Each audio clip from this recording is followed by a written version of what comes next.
Di sudut barat Kecamatan Kertosono tinggal 2 orang adik kakak anak yatim yang harus hidup jauh dari kata layak. Dia adalah salah satu siswi SMK Negeri 1 Kertosono bernama Avista Aprilia Sari. Dirinya tinggal bersama adiknya yang masih SD dan kakak kandungnya yang terpaksa putus sekolah. Mereka singgah tepatnya berada di RT 1 RW 4 Desa Lembang Kuning, Kecamatan Kertosono, Kabupaten Nganjuk. Gubuk yang berdindingkan bambu yang sudah usang dan bekas poster pemilu sebagai atap keluarga pasangan Sudarmoko dan almarhum Suryaningsih hidup serba kekurangan. Sang bapak yang hanya bekerja sebagai buruh kolam pancing yang berpenghasilan minim serasa berat untuk memenuhi kebutuhan sekolah anaknya. Menurut Avista Aprilia Sari, gadis yatim ini mengatakan, selama ini dirinya merasa keberatan dengan biaya pendidikan di sekolahannya karena berpenghasilan orang tuanya sebagai buruh kolam hanya cukup untuk makan satu keluarga. Dulu dirinya pernah mendapat bantuan dari sekolah, namun sekarang sudah tidak mendapatkannya lagi. Dirinya berharap agar pemerintah bisa meringankan beban biaya sekolah sebesar Rp1.050.000 agar bisa lancar menuntut ilmu hingga lulus sekolah menengah kejuruan, sehingga nantinya bisa membantu mencari nafkah buat adiknya yang masih sekolah dasar. Adik sekolah kelas berapa? Kelas 11. Kelas 11. Di mana? SMK 1. Satu berapa? Negeri Kertosono. Oh, Kertosono.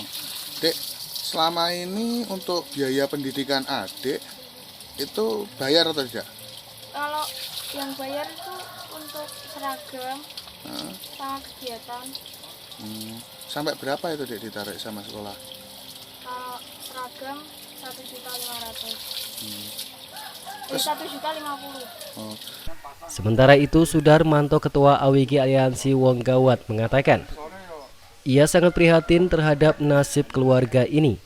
Seharusnya pemerintah bisa membebaskan untuk biaya pendidikan Lia beserta adiknya.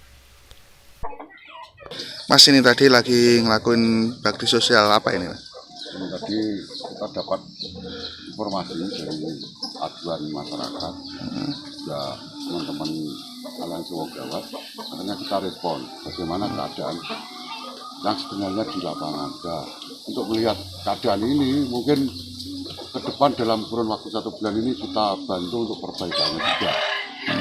Tapi sudah saya cek untuk di dinas ternyata sudah mendapatkan PKH.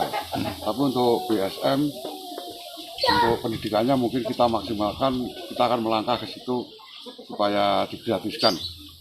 Selama ini adik yang yatim ini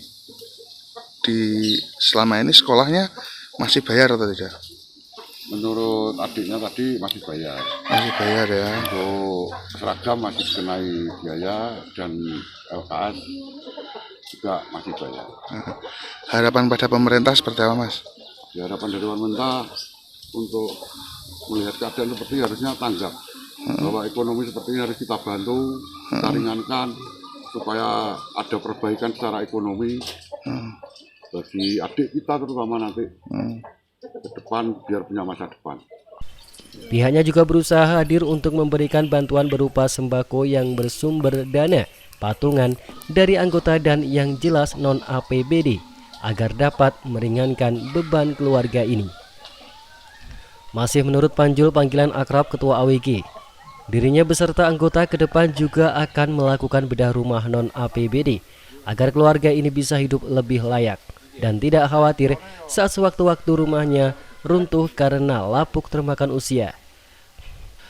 Pihaknya juga menambahkan seharusnya pemerintah lebih paham terhadap kondisi warga miskin, bukan hanya sibuk dengan berpura-pura melakukan seleksi sekda yang terkesan hanya formalitas belaka.